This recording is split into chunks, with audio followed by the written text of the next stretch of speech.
Hello my dear student, आपका अपना YouTube channel में बहुत बहुत स्वागत है। तो आज के वीडियो में आपको बताने वाले हैं 2 अगस्त का मोस्ट इम्पॉर्टेंट करेंट अफेयर। तो बने रहिएगा वीडियो में एंड तक। एंड चैनल पर पहली बार विजिट किए हैं तो चैनल को ज़रूर सब्सक्राइब कर दीजिएगा फ्रेंड, ठीक है, ज़रूर सब्सक्राइब कर दीजिएगा। देखिए फ्रेंड, अगर आपका आज एग्ज़ाम है तो आज का करेंट अफेयर नहीं बल्कि 30 दिन पहले का भी करेंट अफेयर ना देखिए, ठीक है। उससे पीछे जाकर आप लोग 70 से 90 दिन का करेंट अफेयर देख लीजिए। एग्जामिनर की औकात नहीं है कि इससे अलग आपसे करंट अफेयर पूछ दे, ठीक है। मोस्ट इंपॉर्टेंट प्रश्न लाते हैं जो कि इंपॉर्टेंट होता है, ब्रह्मास्त्र होता है, ठीक है। क्वेश्चन है दोस्तों, हाल ही में दीनदयाल बंदरगाह प्राधिकरण ने कहां पर भारत का पहला make in India 1 megawatt green hydrogen plant चालू किया है? राइट आंसर हो जाएगा दोस्तों ऑप्शन नंबर सी, कनाडा में, ठीक है। कहां पर? क्लोड में, ठीक है, क्लोड में, कनाडा नहीं, कनाडा तो ऐसे लिखा आएगा, ठीक है। कहाँ चालू किया है? कंडाल में, ठीक है, कंडाल में चालू किया है, ठीक है। कंडाल को हमने कनाडा पर दिया, उसके लिए सॉरी। चलिए अगला क्वेश्चन की ओर बढ़ते हैं। अगला क्वेश्चन है हमारा फ्रेंड, इसको चारों प्रश्न नहीं दिख रहा है, चारों विकल्प, चलो अब दिख रहा है, ठीक है। हाल ही में किसने तीसरा बार डॉक्टर BC राय ट्रॉफी जीता है? यानी कि दोस्तों हाल ही में तीसरा बार डॉक्टर BC राय ट्रॉफी जीता है। राइट आंसर हो जाएगा मणिपुर, ठीक है, मणिपुर, ठीक है। चलिए अगला क्वेश्चन की ओर बढ़ेंगे, ठीक है। अगला क्वेश्चन है दोस्तों हमारा, व्यक्तिगत ऋण कृषि और उद्योग पर गहरा संकट, RBI के आंकड़े क्या बताते हैं? चलिए इसको वर्णन करते हैं। भारतीय reserve bank of India, RBI का फुल फॉर्म होता है भारतीय रिजर्व बैंक ऑफ इंडिया, और SBI का फुल फॉर्म होता है स्टेट बैंक ऑफ इंडिया, ठीक है। तो RBI के अनुसार भारत की बैंक ऋण वृद्धि जून 2025 के घटकर 10.2% रह गई है, जो जून 2024 में 13.8% थी। यह गिरावट सभी प्रमुख क्षेत्र कृषि, उद्योग, सेवा क्षेत्र, व्यक्तिगत ऋण में देखी गई, ठीक है। कृषि ऋण में भारी गिरावट आई और यह 6.8 पर आ गई।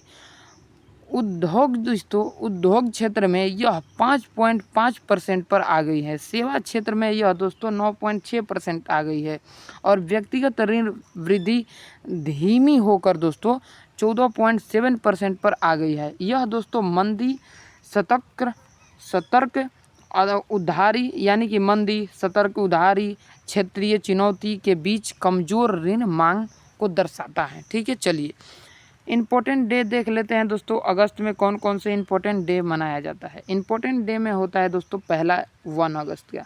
1 अगस्त में मनाया जाता है मुख्य जो भी दोस्तों मनाया जाता है, सारे हम बताएंगे कौन कौन से डे मनाया जाता है। तो 1 अगस्त को दोस्तों राष्ट्रीय प्रतिरोधन दिवस मनाया जाता है, और वर्ल्ड लॉन्ग कैंसर डे भी मनाया जाता है। 2 अगस्त को दोस्तों दादर एवं नगर हवेली मुक्त दिवस मनाया जाता है, और 3 अगस्त को भारतीय अंगदान दिवस मनाया जाता है। 4 अगस्त को दोस्तों अमेरिका तटरक्षक दिवस मनाया जाता है। 5 अगस्त को अंतर्राष्ट्रीय ट्रैफिक लाइन दिवस मनाया जाता है। 6 अगस्त को हिरोशिमा दिवस मनाया जाता है। हिरोशिमा नागासाकी पर अमेरिका ने परमाणु बम मारा था, उसी के रूप में मनाया जाता है, ठीक है। चलिए 7 अगस्त को राष्ट्रीय हथकरघा दिवस और राष्ट्रीय भाला फेंक दिवस मनाया जाता है। 9 अगस्त को नागासाकी दिवस मनाया जाता है, यानी 9 अगस्त को नागासाकी दिवस मनाया जाता है, और विश्व अकादमी दिवस मनाया जाता है, ठीक है। विश्व अकादमी नहीं, आदिवासी दिवस मनाया जाता है, विश्व आदिवासी दिवस।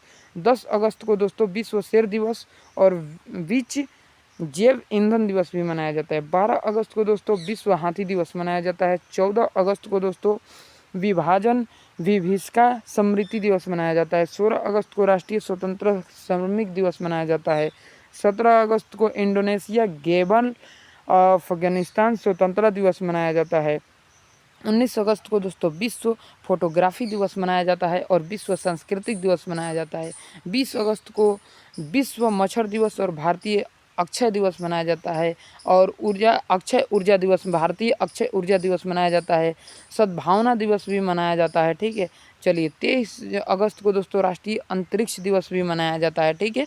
ये इम्पोर्टेंट है दोस्तों आपके लिए, ठीक है।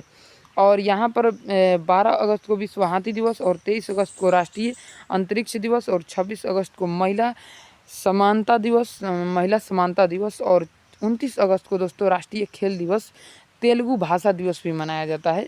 29 अगस्त को राष्ट्रीय खेल दिवस और तेलुगु भाषा दिवस भी मनाया जाता है।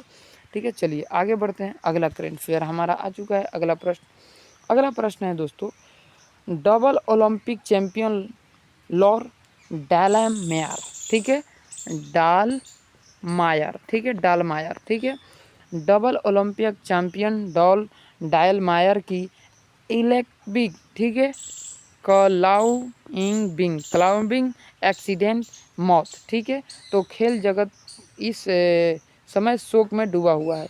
यानी कि दोस्तों किसका मौत हुआ है, तो देखिए कि ओलंपिक में चैंपियन में एक व्यक्ति थे जिनका नाम है दोस्तों क्लाइंबिंग एक्सीडेंट, ठीक है, क्लाइंबिंग एक्सीडेंट में मारे गए हैं जिनका नाम है लॉर्ड डायमायर, ठीक है, लॉर्ड डायमायर, ठीक है। चलिए इन लोगों का नाम ऐसा होता है दोस्तों ना, हमारे बिहार में विशाल हो गया, सरोज हो गया, निभा हो गया, जनता हो, ये सब नाम होता है दोस्तों। हर साल 1 अगस्त को विश्व भर में वर्ल्ड वाइड दिवस मनाया जाता है, वर्ल्ड वाइड दिवस। यानी कि दोस्तों हमारे हर साल 1 अगस्त को विश्व भर में वर्ल्ड वाइड वेब दिवस मनाया जाता है। ठीक है, चलिए अगले प्रश्न की ओर बढ़ेंगे। अगला प्रश्न है हमारा दोस्तों, कैबिनेट ने PMKSY, ठीक है, वाई के लिए बजटीय आवंटन बढ़ाकर 6,520 करोड़ रुपए किया है। ठीक है, केंद्रीय मंत्रिमंडल ने प्रधानमंत्री किसान संपदा योजना के बजट में बड़ी वृद्धि की मंजूरी दी है। ठीक है, चलिए आगे बढ़ते हैं।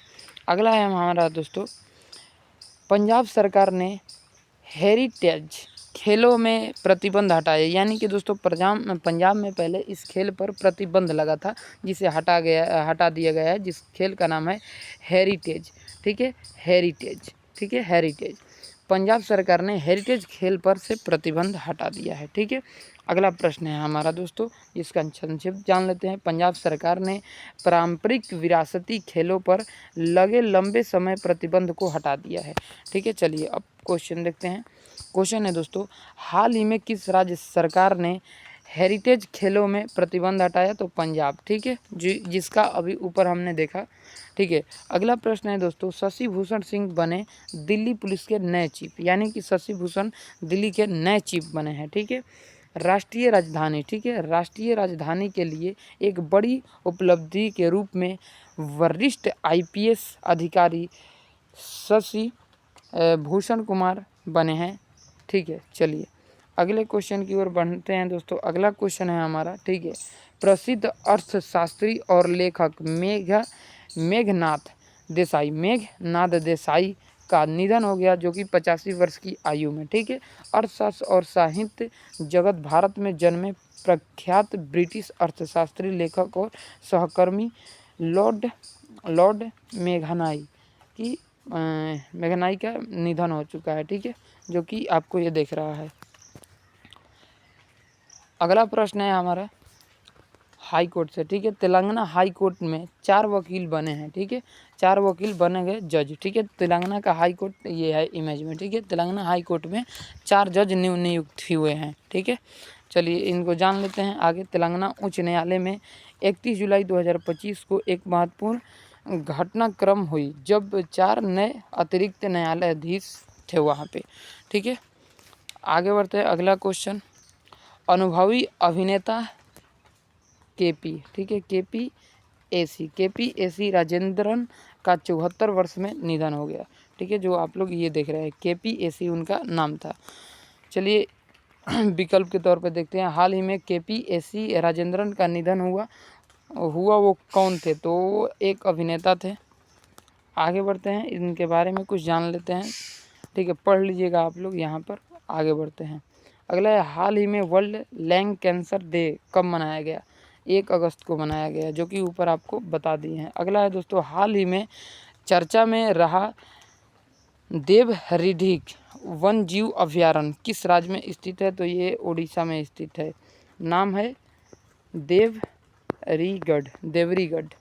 देवरीगढ़ वन्यजीव अभयारण्य। अगला है हाल ही में ये बता ही दिए हैं मेघालय। हाल ही में दोस्तों मेघालय अनास महोत्सव की तीसरी संस्करण का आयोजित किया गया, वो कि दिल्ली में किया गया। अगला है हाल ही में किस सीनियर पुरुष राष्ट्रीय फुटबॉल टीम का मुख्य कोच नियुक्त किए गए हैं? राइट आंसर हो जाएगा खालिद जमील को। अगला है हाल ही में विक्रम साराभाई अंतरिक्ष केंद्र में नए प्रमुख के रूप में नियुक्त किए गए हैं। राइट आंसर उनका नाम हो जाएगा एस राज राजन। अगला है हाल ही में किस राज्य सरकार ने हेरिटेज खेलों पर से प्रतिबंध हटाया? तो पंजाब। ये 3 बार क्वेश्चन हो गया। हाल ही में किसे दुनिया का सबसे ज़्यादा खट्टे असुरक्षित देश घोषित किया गया है? यानी कि सबसे असुरक्षित देश किसे घोषित किया गया है? तो अफगानिस्तान को। अगला है हाल ही में कहाँ नई संघीय सरकार के गठन की घोषणा की गई है? म्यांमार की सरकार की घोषणा की गई है। अगला प्रश्न है हाल ही में अमेरिका राष्ट्रपति डोनाल्ड ट्रंप ने भारत निर्यात पर कितने प्रतिशत टैरिफ यानी टैक्स लगाया? तो 25%। चलिए आगे बढ़ते हैं। हाल ही में दोस्तों भारत में कहाँ पर 4500 वर्ष पुरानी हड़प्पा सभ्यता अवशेष मिला है? तो आपका राइट है जैसलमेर में मिला है।